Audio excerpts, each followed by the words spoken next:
I love you. Circle based officer का जब form आप फिल कर रहे हो या कर दिए हो एग्जामिनेशन से पहले, कुछ ऐसे इंपॉर्टेंट फैक्ट हैं जो आपका जानना बहुत ज़रूरी है ना। चाहे वो फॉर्म को आपने फिल किया हो, एग्जामिनेशन का प्रोसेस हो, फाइनल सिलेक्शन तक हमें पहुंचना हो और अंत तक बैंड तक पहुंचना हो, तो कुछ ऐसे 21-22 पॉइंट हमने आपके लिए रखे हैं जो हम वन बाय वन करके देखेंगे कि कौन कौन से इंपॉर्टेंट पॉइंट हैं जो आपको जानना है। चलिए शुरुआत करते हैं आपकी आज की video. If you are new on the channel, do like, share and subscribe. CBO से रिलेटेड हर एक फैक्ट आप तक पहुंचेंगे और आने वाले समय में फिर से हम रिज्यूम करने वाले हैं अपने एमसीक्यू को, तो do subscribe channel so that जो भी पोस्ट करूं वो आप तक पहुंचे। पहली बात ये है कि आप जब सीबीओ के लिए अप्लाई कर रहे हैं किसी एक सर्कल से, तो मल्टीपल एप्लीकेशन आप सबमिट नहीं कर सकते हैं। आपने once you have submitted your application on online portal, तो आप फिर सर्कल, सेम सर्कल में अगर आपने कोई फॉर्म भरा है और वहां पे कुछ गलतियां हो गई हैं आपको फॉर्म भरते समय, तो आप फिर से रीसबमिशन कर सकते हैं, बट दोनों के अलग अलग आपके क्या होंगे, तो पेमेंट लगेंगे और जो सेकेंड बार आपने सक्सेसफुल सबमिट किया है वही आपका कंसिडर किया जाएगा। तो यहाँ पे दो अलग अलग बातें बोली। अगर एक सर्कल से हमने फॉर्म भर दिया और दूसरे सर्कल से हम फॉर्म भरना चाह रहे हैं, वो अलाउड नहीं है। सेम सर्कल से हमने फॉर्म भरा और उस फॉर्म को फिल करते समय कुछ ऐसी गलतियां हो गई, मोबाइल नंबर गलत हो गए, मेल आईडी गलत हो गया, तो कुछ अगर चेंजेस हम करना चाहें, अमेंड करना चाहें तो हम कर सकते हैं, बट बिल्कुल फ्रेश फॉर्म आपको रीफिल करना पड़ेगा। दोनों आपको क्या करना पड़ेगा, तो पेमेंट देना पड़ेगा। सेकेंड टाइम जो आप सबमिशन करेंगे वही आपका ओरिजिनल सबमिशन के रूप में माना जाएगा। तो ये तो दो बातें हो गई, अभी 20 बातें और भी बाकी हैं, वन बाय वन करके हम देखते हैं।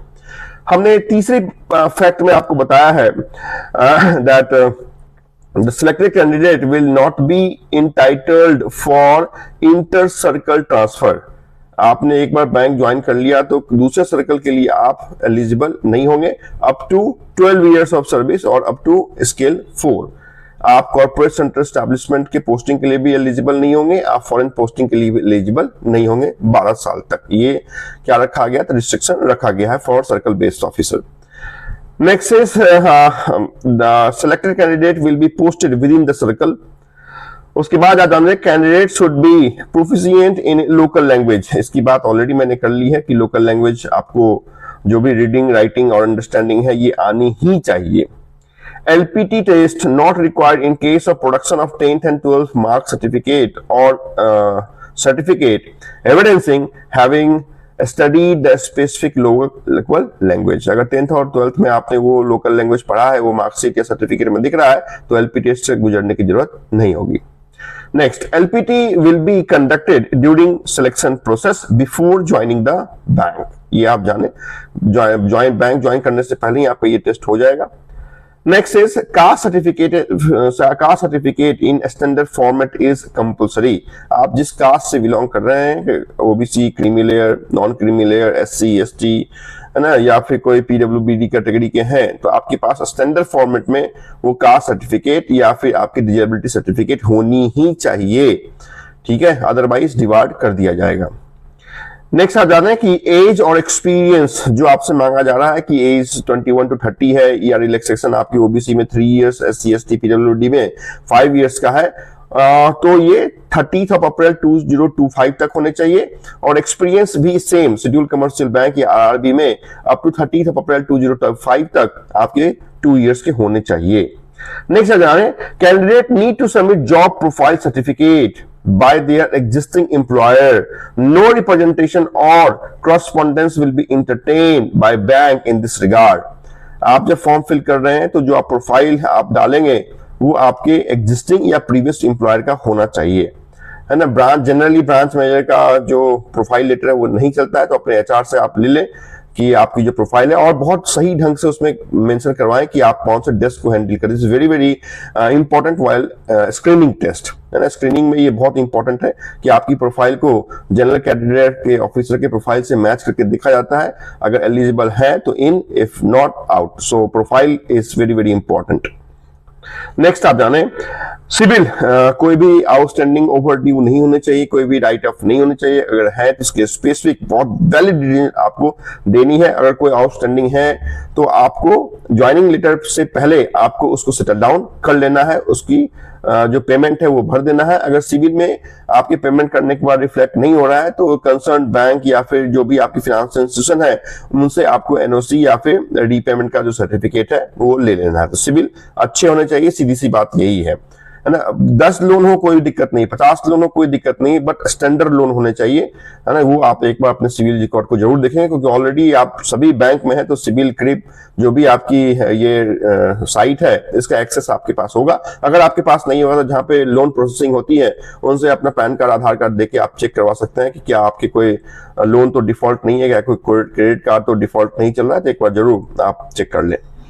Next is candidate against whom there are adverse report regarding character certificate will not be eligible। सीधी सी बात, कैरेक्टर सर्टिफिकेट इंपॉर्टेंट है और कोई भी ऐसे रॉन्ग मिसरिप्रेजेंटेशन नहीं चलेंगे। नेक्स्ट is आप जाने selection process will be based on online, objective and descriptive है, followed by screening and interview है। तो आपके ऑब्जेक्टिव, डिस्क्रिप्टिव और इंटरव्यू के मार्क्स ऐड होंगे आपके फाइनल सिलेक्शन में, तो ये आप जान के रखें। नेक्स्ट इज बेसिक ऑफ जेएमजीएस 1, क्योंकि आपकी जो पोस्टिंग होगी वो जेएमजीएस 1 स्केल के रूप में होगी। जूनियर मैनेजमेंट ग्रेड 1 स्केल के रूप में आपकी पोस्टिंग पहली पोस्टिंग होगी। असिस्टेंट मैनेजर आपका पोस्ट होगा और आपकी जो बेसिक होगी वो 48,480 प्लस 2 इंक्रीमेंट आपको दिए जाएंगे। 1 increment is of 2000, it means 48,480 plus 4000, ये आपकी बेसिक होगी। इसके ऊपर की बातें हम सैलरी डेटाबेस में करेंगे, कितनी सैलरी आपको ग्रॉस बनेगी, कितना आपको इन हैंड मिलेगा, कैसे इंक्रीमेंट होगा या कब हमारी प्रमोशन होगी, इसकी बात अलग से हम करेंगे। नेक्स्ट जो आपकी स्केल 1 से स्केल 2 का जो minimum time length of service है दैट इज 3.5 इयर्स, मतलब 3.5 साल तो आपको काम करना ही है, मतलब 4th ईयर में आप स्केल 2 के लिए एलिजिबल हो जाएंगे। That is called MMGS, middle level management grade scale 2 officer. No hard copy of the call letter will be sent to you। तो जो भी कॉल लेटर आएंगे उसका कोई भी हार्ड कॉपी आपके एड्रेस पे नहीं आएगा। जो मेल आईडी या मोबाइल नंबर आप फीड कर रहे हैं एप्लीकेशन में वो बहुत सही और बिल्कुल चालू अवस्था में होना चाहिए, है ना, क्योंकि उसी पे सारे कॉरेस्पॉन्डेंस होंगे बेसिकली आपके मेल आईडी पे। तो मेल आईडी एक बार सही, डॉट, फुल स्टॉप जो भी आप लगा रहे हैं, आपकी जो मेल आईडी है, न्यूमेरिक है, कोई आपने सिंबल डाल रखा है तो उसको देख के सही ढंग से मेल आईडी बढ़ेगी। Mail ID is very very important. Next, candidates are cautioned that they should not furnish any particulars or documents that are false, tampered, fabricated, and they should not surpass any material information while filling the application form। जब आप application form fill कर रहे हो या फिर documentation के समय कोई भी ऐसे डॉक्यूमेंट प्रोड्यूस नहीं करना है जो फॉल्स हो। अदरवाइज जिस समय स्क्रूटनी होती है पोस्ट सिलेक्शन भी आपको उस कारण से बाहर किया जा सकता है। तो what is genuine, what is actual, what is fact that you have to produce either in online through online application और जब भी आपकी डॉक्यूमेंट वेरिफिकेशन होगी। Next, request for change correction in any particulars in the application from once finally submitted will not be entertain. आपने एक बार application submit कर दिया, आपने नाम गलत लिख दिया, आपने फादर का नाम गलत लिख दिया, आपने डेट ऑफ बर्थ गलत लिखा, जो भी आपने गलत लिखा है उसका कोई भी कॉरेस्पॉन्डेंस मेल या कम्युनिकेशन बैंक एक्सेप्ट नहीं करेगी। तो एक बार बिल्कुल सही ढंग से आप फॉर्म फिल कीजिए। थोड़ा टाइम लगेगा, चलेगा, 2 दिन के बाद जगह पे 5 दिन के बाद आप फॉर्म भरिए, चलेगा, but filling of form which is the first stage वो आपके फर्स्ट टाइम राइट FTR के रूप में दिखना चाहिए। First time right, always right.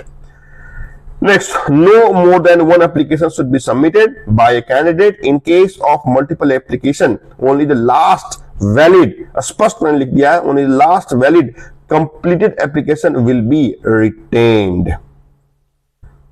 Next आप जाने कीप 8 कॉपीज ऑफ फोटोग्राफ। जो भी फोटोग्राफ आप अपलोड कर रहे हैं अपने ऑनलाइन एप्लीकेशन को फॉर्म फिल करते समय, तो आप उसी फोटोग्राफ का, उसी इमेज का कम से कम 8 जो हार्ड कॉपी को अपने पास रखें, क्योंकि अलग अलग स्टेजेस में आपसे वो फोटोग्राफ लिया जाएगा। फॉर गवर्नमेंट बैंक स्टाफ, जो भी पब्लिक सेक्टर बैंक या नेशनलाइज बैंक में काम कर रहे हैं, तो उनसे NOC is compulsory from your existing employer, NOC compulsory होगा for government bank staff only, NOC is compulsory. और लास्ट में हमने पहले ही बता दिया कि मोबाइल नंबर और ईमेल आईडी आपको सही ढंग से अपने एप्लीकेशन में फिल करना पड़ेगा। तो इतनी बात आप अमूमन जान के रखें कि इतनी बात बहुत इंपॉर्टेंट होगी। आने वाले समय में और भी इंपॉर्टेंट फैक्ट की बात करेंगे। तो इस वीडियो में इंस्ट्रक्शन के रूप में इतनी ही बात मैं आपसे साथ शेयर करना चाहता हूं इस आज के वीडियो में। Thank you so much. Next video next fact के साथ मुलाकात होगी। Thank you.